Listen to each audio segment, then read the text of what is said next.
Fala pessoal, e aí, bora para mais um editorial aqui hoje? Olha só que loucura. Tem ataque sofrido por uma jornalista da Globo, a Natuza Neri, né? Ataque sofrido por um policial civil. E a gente vai falar sobre isso aqui, sobre esse caso aqui no nosso editorial. Outro ponto também que a gente vai conversar é sobre as atuações do Procurador-Geral da República contra o Bolsonaro. Algo de errado não está certo nessa história.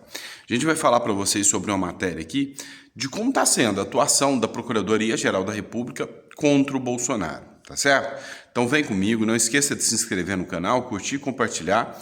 Hoje é feriado e mesmo assim eu estou trabalhando aqui com vocês, estou trazendo conteúdo. Então, pouquinho de paciência que ainda estou gravando com o celular. Então, resumindo, são duas coisas.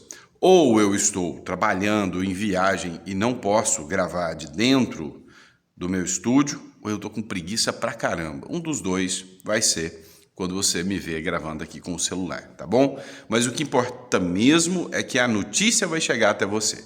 Bora pra cima? Vem comigo. Ah, e eu já estava esquecendo, tá? Na descrição aqui, os e-books para você baixar, tá? E é bem provável que amanhã ou depois já estou colocando conteúdo novo para vocês, beleza? Pessoal, vamos falar desse caso aqui de suposto ataque e ameaça de um policial civil contra a jornalista da Globo, a Natuza Neri, né, que aconteceu num supermercado.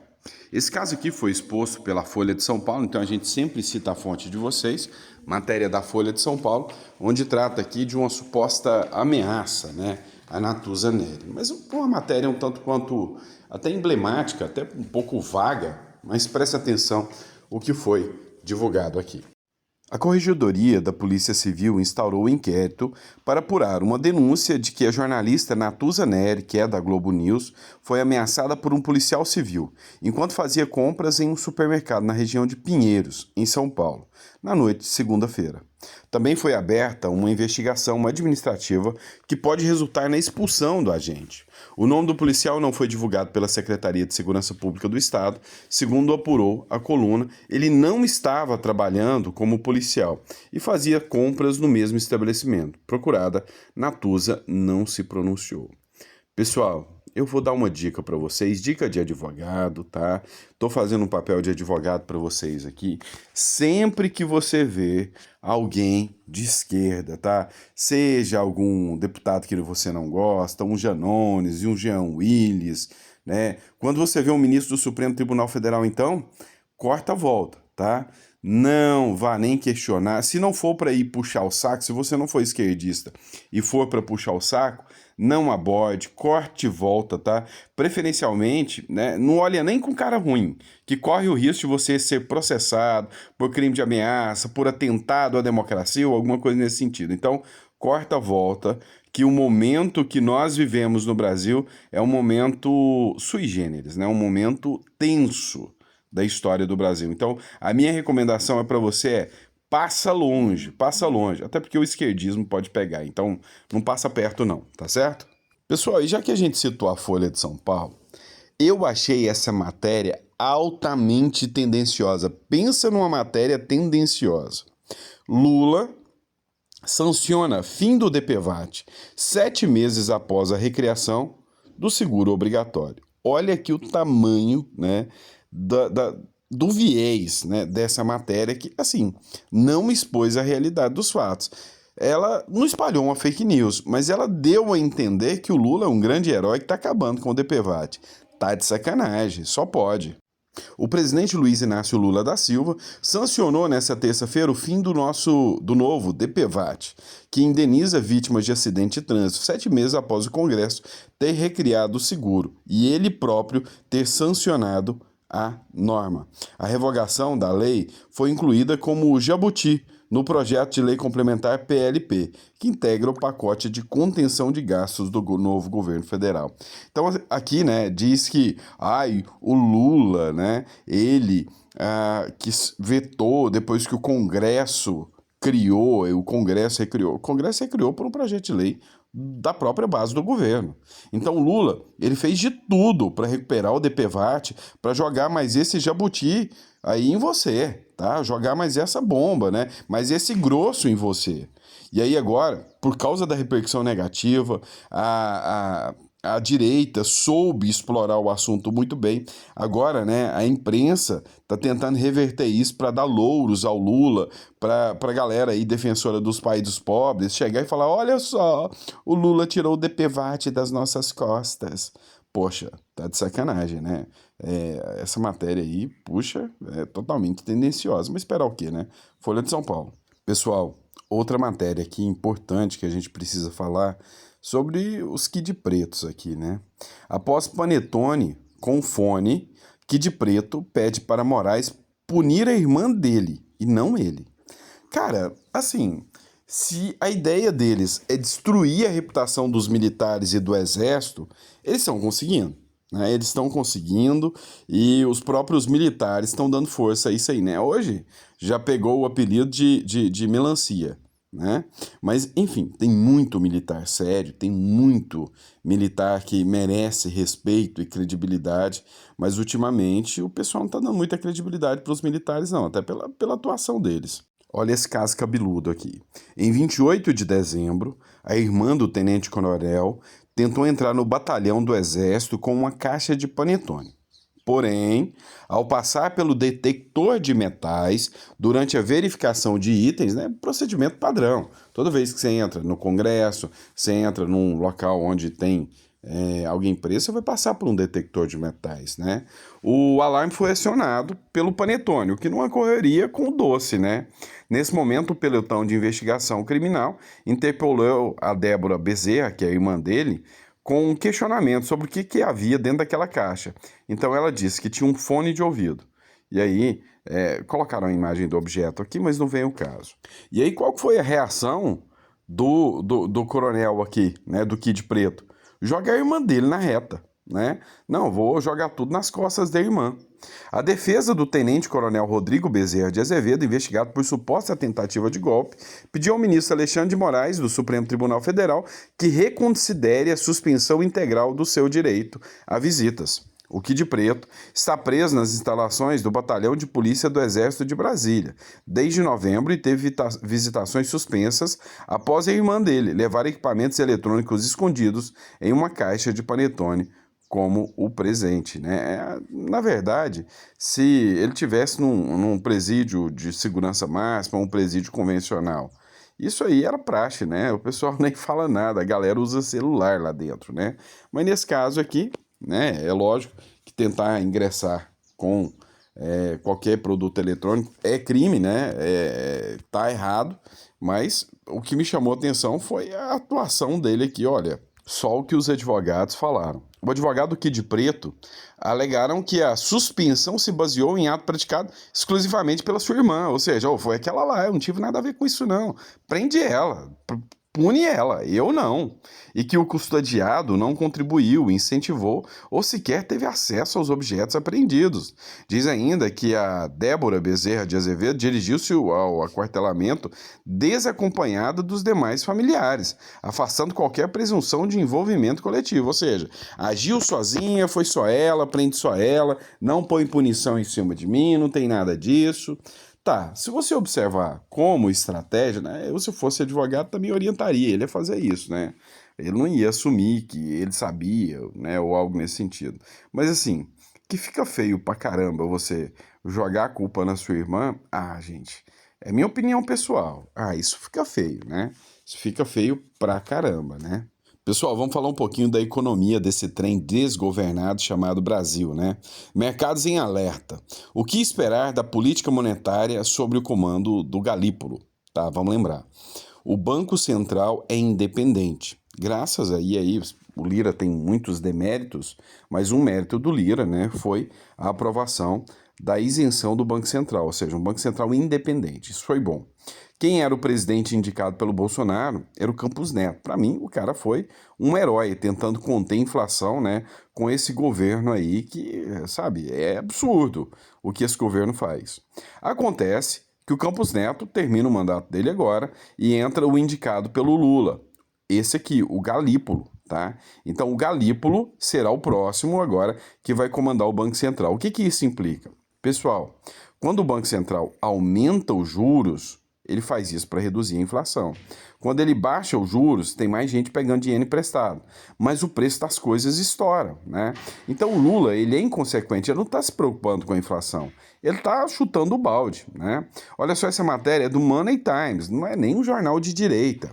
Após meses de atritos públicos em relação entre o presidente Lula e o Banco Central, parece prestes a entrar em uma era de harmonia, o que preocupa alguns investidores. Olha a loucura. Quando o Lula está brigando com o Banco Central, preocupa. Quando o Lula está aliado do Banco Central, preocupa. Ou seja, o simples fato do Lula ser o Lula preocupa. Gabriel Galípolo assume o comando da autarquia na próxima quarta-feira. Ele vai substituir o Campos Neto, escolhido pelo ex-presidente Bolsonaro na primeira transição estabelecida por uma lei de 2021, que exige que os chefes de Estado aguardem 2 anos antes de indicarem um nome ao comando do Banco Central, mirando fortalecer a sua autonomia. Não, a lei é muito boa, tá? A lei é importantíssima, o problema é que mais cedo ou mais tarde a esquerda acaba tendo o poder de indicar alguém. E aí é borracha, né? E aí é bomba, é lombo nas costas do cidadão brasileiro trabalhador. Mas esse que é o problema, pessoal. O golpe tá aí, cai quem quer.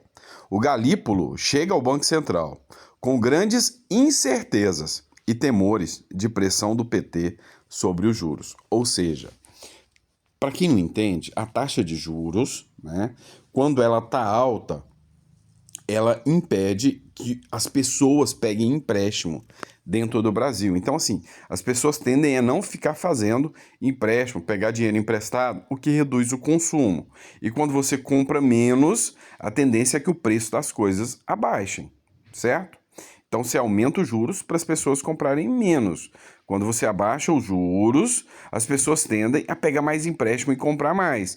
Com uma procura maior, mas sem o mercado interno tá bom, o que acontece é que vai ter uma procura maior, mas é uma procura artificial com juros de banco, o que vai gerar um super endividamento lá no futuro. Então é péssima ideia.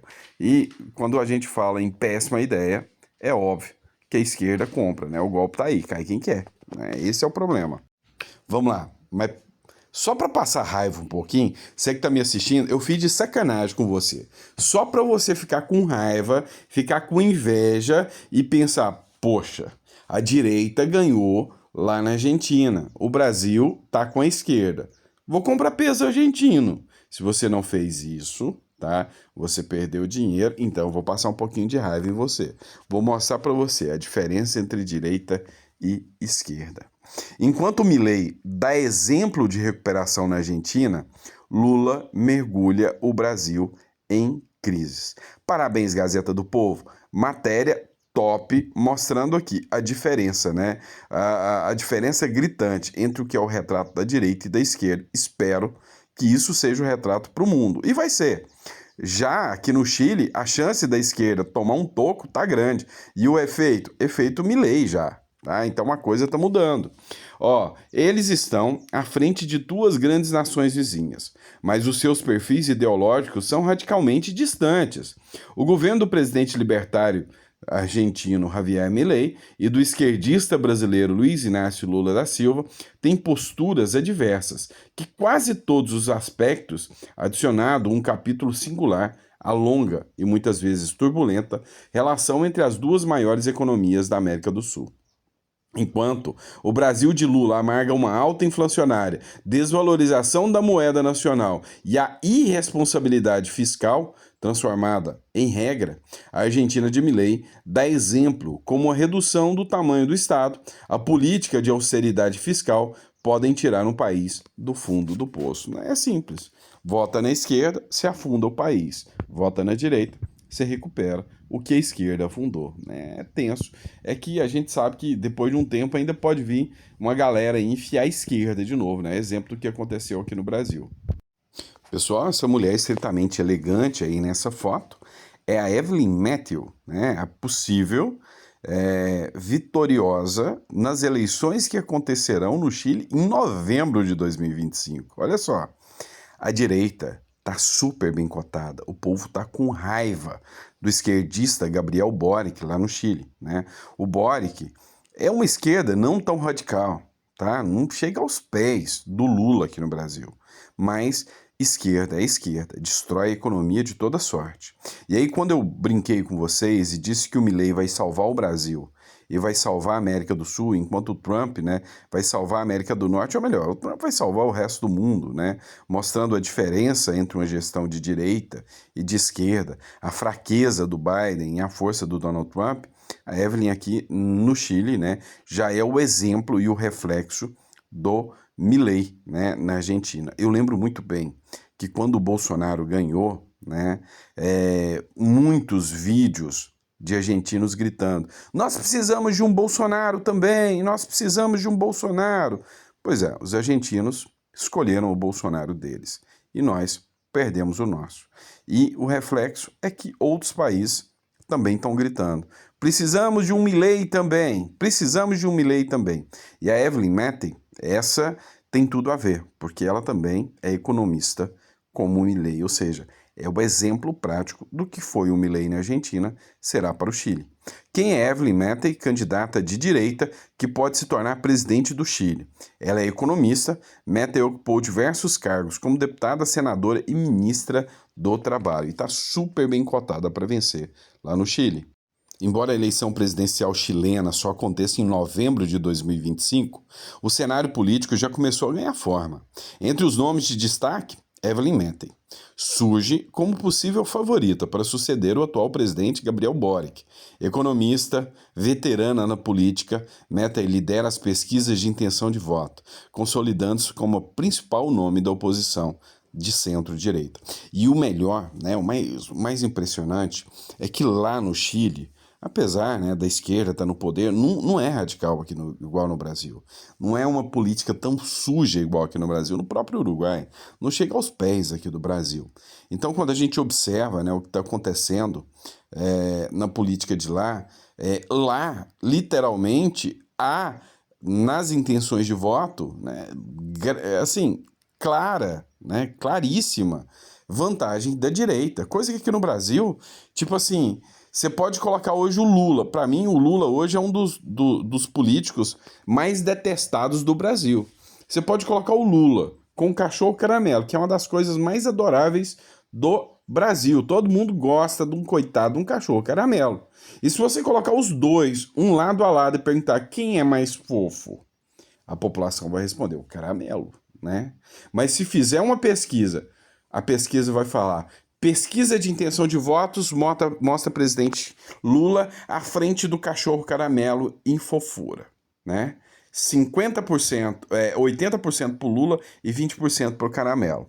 Aí quando vai chegando perto da eleição, não, caiu de 80 para 60. Chegou bem mais perto da eleição, não, gente, caiu de 60 para 50,1%.